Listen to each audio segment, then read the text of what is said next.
ইফতাৰৰ পূৰ্বে মুনাজাত কেনেকৈ কৰিব ইফতাৰ আগত লৈ দোয়া কৰিলে আল্লাহ তাআলাই লগে লগে কবুল কৰে আল্লাহৰ নবী সাল্লাল্লাহু আলাইহি সাল্লাম ইৰশাদ কৰে বান্দাই যেতিয়া গোটেই দিন সিয়াম সাধনা কৰি একমাত্ৰ আল্লাহ তাআলাৰ সন্তুষ্টিৰ কাৰণে গোটেই দিন ৰোজা ৰাখিলে ইফতাৰৰ আগ মুহূৰ্তত ইফতাৰ আগত লৈ যেতিয়া হাত তুলি আল্লাহ তাআলাৰ ওচৰত দোয়া কৰে কিবা বিচাৰে আল্লাহ তাআলাই তাৰ সেই হাত খালি ঘূৰাই নিদিয়ে তাৰ দোয়া আল্লাহ তাআলাই লগে লগে কবুল কৰে সুবহানাল্লাহ সেই কাৰণে ইফতাৰৰ আগত আমি কেনেকৈ মুনাজাত কৰিম মুনাজাতৰ আৰম্ভণি কেনেকৈ কৰিব লাগে মাজত কি পঢ়িব লাগে শেষত কি কৈ মুনাজাত শেষ কৰিব লাগে ইফতাৰৰ আদব কি আমি কি নিয়মত ইফতাৰ কৰিলে আল্লাহ তাআলাই কবুল কৰিব আমাৰ ৰোজা কবুল কৰিব গোটেইখিনি নিয়ম কানুন মই ধুনীয়াকৈ বুজাই দিম মোৰ প্ৰিয় দিনী ভাই বন্ধুসকল মোৰ অতি শ্ৰদ্ধাৰ মা আৰু ভনীসকল ভিডিঅ'টি মনোযোগ সহকাৰে চাওক আৰু ইফতাৰৰ আদবখিনি আজি আপুনি শিকি লওক আমি যেতিয়া ইফতাৰ কৰোঁ ইফতাৰৰ আগত আদব হৈছে আমি সুন্দৰকৈ অজু কৰি লওঁ ইফতাৰৰ আগত আমি অজু কৰি ল'ব লাগে অজু নোহোৱাকৈ ইফতাৰ কৰিব পাৰে কথা নাই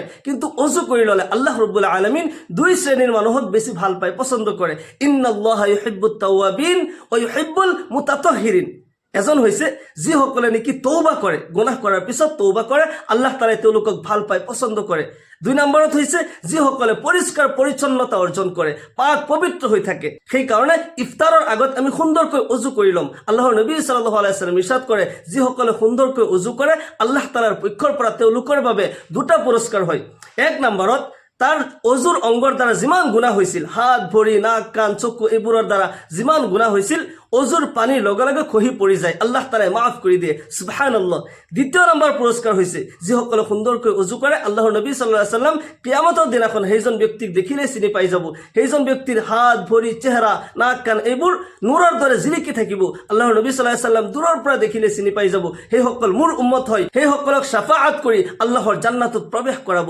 আল্লাহু আকবাৰ আমল গোটেই সৰু কিন্তু ইয়াৰ ফজিলত বহুত বেছি হয় সেই কাৰণে ইফতাৰৰ আগত সুন্দৰকৈ অজু কৰিব ইয়াৰ পিছত আকাশৰ ফালে চাই কলিমা শাহাদাত পাঠ কৰিব আশহাদু আল্লা ইলাহা ইল্লাল্লাহু ওয়াহদাহু লা শাৰীকা লা ওয়া আশহাদু আন্না মুহাম্মাদান আবদুহু ওয়া ৰাসূলুহু অজুৰ পিছত আকাশৰ ফালে চাই কলিমা শাহাদাত পাঠ কৰিলে আল্লাহ ৰাব্বুল আলামিন আপোনাৰ বাবে জান্নাতৰ সকলো দুৱাৰ খুলি দিব আল্লাহু আকবাৰ আপুনি আল্লাহৰ জান্নাতত যিকোনো দৰজা দি ইচ্ছা কৰিলে প্ৰৱেশ কৰিব পাৰিব সেই কাৰণে আমল গোটেই সৰু ইয়াৰ ফজিলত বহুত বেছি হয় আৰু ৰমজান মাহত এটা এটা নেকিৰ বদলা আল্লাহ তাআলাই 70 গুণকৈ বৃদ্ধি কৰি দিয়ে সুবহানাল্লাহ সেই কাৰণে আমি সৰু সৰু আমলখিনিও এই মাহত কৰিব লাগে আৰু ইফতাৰ যেতিয়া আগত লৈ বহু এটা কথা মনত ৰাখিব ইফতাৰৰ যি খানাৰ আমি আয়োজন কৰিছো বহুত আইটেমৰ প্ৰয়োজন নাই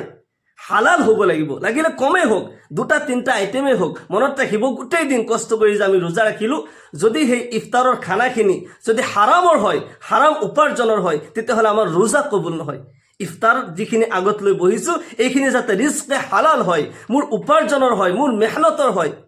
যদি হাৰাম খাদ্যৰ দ্বাৰা ইফতাৰ কৰা হয় তেতিয়াহ'লে এই ইফতাৰ এই ৰোজা আল্লাহ তাআলা কবুল নকৰে হাৰামৰ পৰা আমি বাচিব লাগিব এক নম্বৰ কথা হৈছে ইফতাৰৰ যিখিনি খানা আমি আয়োজন কৰিছো এইখিনি যাতে হালাল হয় বেলেগ কাৰোবাক ইফতাৰ কৰাইছো কাৰোবাক দাওয়াত দিছো এটো যাতে হালাল হয় হাৰামৰ যাতে নহয় এজন বান্দাই যেতিয়া ৰোজা ৰাখিলে আৰু হালাল উপাৰ্জনৰ দ্বাৰা হালাল ৰিজিকৰ দ্বাৰা এজন বান্দাক এজন ৰোজদাৰক ইফতাৰ কৰিলে আল্লাহ ৰাব্বুল আলামিন সেইজন বান্দাক এটা মকবুল ৰোজা ৰাখাৰ সওয়াব দান কৰিব তেওঁ নিজে ৰোজা ৰাখাৰ সওয়াবটো তেওঁ পাবই আৰু এজন মানুহক যে তেওঁ ইফতাৰ কৰিলে ৰোজদাৰক ইফতাৰ কৰিলে তেও এটা মকবুল ৰোজাৰ সওয়াব তেও পাই যাব তেও নামে আমলত লিখি দিয়া হ'ব তেও নিজৰ ৰোজা যিখিনি ৰাখিছে এই ৰোজাত হয়তো কিবা কমি হ'ব পাৰে কিন্তু মকবুল ৰোজা যেটো কবুল হৈ গৈছে অলৰেডি তেনেকুৱা ৰোজাৰ সওয়াব আল্লাহ ৰাব্বুল আলামিন দান কৰিব সেই কাৰণে নিজে ইফতাৰ কৰিছো অথবা কাৰোবাক ইফতাৰ কৰাইছো বেলেগ মানুহক দাওয়াত দিছো ডাঙৰকৈ ইফতাৰৰ আয়োজন কৰিছো ডাঙৰকৈ ইফতাৰ খানা পাতিছো আৰু যদি হে হাৰাম হয় তেতিয়াহ'লে ইয়াৰ দ্বাৰা মোৰ কোনো ফায়দা নহয় মনত ৰাখিব হালাল হ'ব লাগিব ৰিজকে হালাল জৰুৰী হয় ইফতাৰ যেতিয়া আগত আমি বহিম সুন্দৰকৈ অজু কৰি আহি ঘৰৰ সকলো একেলগে বহিব লাগে নিজৰ ঘৰত যদি ইফতাৰ কৰি আছো সকলোৱে একেলগে বহি আমি প্ৰথমতে কোৰআনে কাৰিমৰ তিলাওয়াত কৰিব লাগে ৰমজান মাহত কোৰআনে কাৰিমৰ তিলাওয়াত জৰুৰী হয় কিয়নো এই মাহতে কোৰআন নাজিল হৈছে অন্য মাহত যদি কোৰআনৰ এটা আখৰ আপুনি পঢ়ে 10টা নেকি পায় কিন্তু ৰমজান মাহত যদি এটা আখৰ পৰে 30টা নেকি পায় সুবহানাল্লাহ সেই কাৰণে লাগিলে সৰু সৰু সূৰাই হওক আপুনি বহুত কেৰাত নাজানে তেতিয়াহ'লে আপুনি যিখিনি তিলাৱত জানে অলপমান তিলাৱত কৰিব, বা ঘৰৰ যিকোনো মানুহে তিলাৱত জানে তেওঁ অলপ তিলাৱত কৰিব। ইয়াৰ পিছত দুৰুদ শৰীফ পঢ়িব। নবী সাল্লাল্লাহু আলাইহি ওয়াসাল্লামৰ ওপৰত এবাৰ দুৰুদ শৰীফ পাঠ কৰিলে লগে লগে 10টা ৰহমত অৱতীৰ্ণ হৈ যায়, 10টা গুনাহ মাফ হয়, 10টা মৰ্যাদা আল্লাহ তাআলাই বুলন্দ কৰি দিয়ে। সেইকাৰণে আমি প্ৰথমতে কোৰআনে কাৰিমত তিলাৱত কৰিম, ইয়াৰ পিছত দুৰুদ শৰীফ পাঠ কৰিম। কোৰআনৰ তিলাৱত কৰি দুৰুদ শৰীফ পাঠ কৰি ইয়াৰ পিছত হাত তুলি মুনাজাত কৰিব। আৰু মুনাজাত কৰাৰ আদব হৈছে সিনা বৰাবৰ হাত তুলিব। আৰু আৰম্ভণিত আল্লাহ তাআলাৰ প্ৰশংসা নবী সাল্লাল্লাহু আলাইহি ওয়াসাল্লামৰ ওপৰত দুৰুদৰ পৰা আৰম্ভ কৰিব। আলহামদুলিল্লাহি ৰাব্বিল আলামিন ওয়াল আকিবাতু লিল মুত্তাকিন ওয়াসসালাতু ওয়াসসালামু আলা সাইয়্যিদিল আমবিয়া ওয়াল মুরসালিন ওয়া আলা আলিহি ওয়া আসহাবিহি আজমাইন। এনেকৈ দোৱাৰ আৰম্ভ কৰিব। যদি আপুনি বেলেগ দোৱাও নাজানে, আৰম্ভণিত যেতিয়া হাত তুলি মুনাজাত কৰিছে আৰম্ভণিত সূৰা ফাতিহাটো পঢ়ি ল'ব। সূৰা ফাতিহাটি দোৱা হয়। আৰু নিজৰ ভাষাত আপুনি দোৱা কৰিব পাৰে। আল্লাহ তাআলাৰ ওচৰত নিজৰ গুনাহবোৰ ব্যক্ত কৰিব। অমুক অমুক গুনাহ কৰিছোঁ, তুমি মাফ কৰি দিয়া, মোৰ ৰোজা তুমি কবুল কৰা, গোটেই দিন যে ৰোজা ৰাখিলোঁ একমাত্ৰ তোমাৰ সন্তুষ্টিৰ কাৰণে সিয়াম সাধনা কৰিছোঁ, ইয়া আল্লাহ ইফতাৰৰ আগমুহূৰ্তত হাত তুলি দোৱা কৰিছোঁ, তুমি কবুল কৰা। এনেকৈ কান্দি কান্দি, কান্দা নাহিলেও ভেকশ্যন কৰিব, কান্দাৰ ভেকশ্যন কৰিলেও আল্লাহ তাআলাই কবুল কৰে। সেইকাৰণে ইফতাৰৰ আগতলৈ আমি দোৱা কৰিব লাগিব। আৰু দোৱাৰ মাজে মাজে দুৰুদ শৰীফ পঢ়িব। আল্লাহুম্মা সাল্লি আলা রূহি মুহাম্মাদিন ফিল আরওয়াহ وصل على جسد محمد في الأجساد وصل على قبر محمد في القبور। এনেকুৱাকে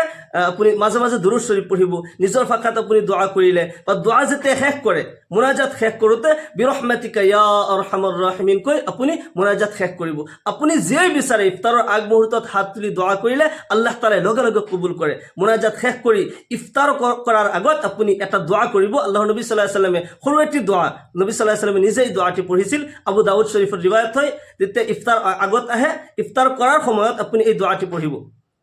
আল্লাহুম্মা লাকা সুমতু ওয়া আলা রিজকিকা আফতারতু। আল্লাহুম্মা একদম শর্ট, আল্লাহুম্মা লাকা সুমতু ওয়া আলা রিজকিকা আফতারতু। এই দোয়াটি পঢ়ি আপুনি ইফতাৰ আৰম্ভ কৰিব। ইফতাৰ কৰি উঠি আপুনি এটা দোৱা পঢ়িব, জাহাবা জামাউ আবতাল্লাতিল উৰুকু ওয়া সাবাতাল আজৰু ইনশাআল্লাহ। এনেকৈ ইফতাৰৰ আদব সহকাৰে আপুনি ইফতাৰ কৰিব। আল্লাহ ৰাব্বুল আলামিন আমাক সকলোকে মাহে ৰমজানৰ ৰোজা ৰাখি তাৰাবিৰ নামাজ পঢ়ি বেছি বেছিকৈ নফল ইবাদত কৰি আল্লাহ তাআলাৰ সন্তুষ্টি হাসিল কৰাৰ তৌফিক দান কৰক। সকলোকে আল্লাহুম্মা আমিন। ওয়া আখিৰু দাওয়ানা আনিল হামদুলিল্লাহি ৰাব্বিল আলামিন। আসসালামু আলাইকুম ওয়া ৰাহমাতুল্লাহি ওয়া বাৰাকাতুহু।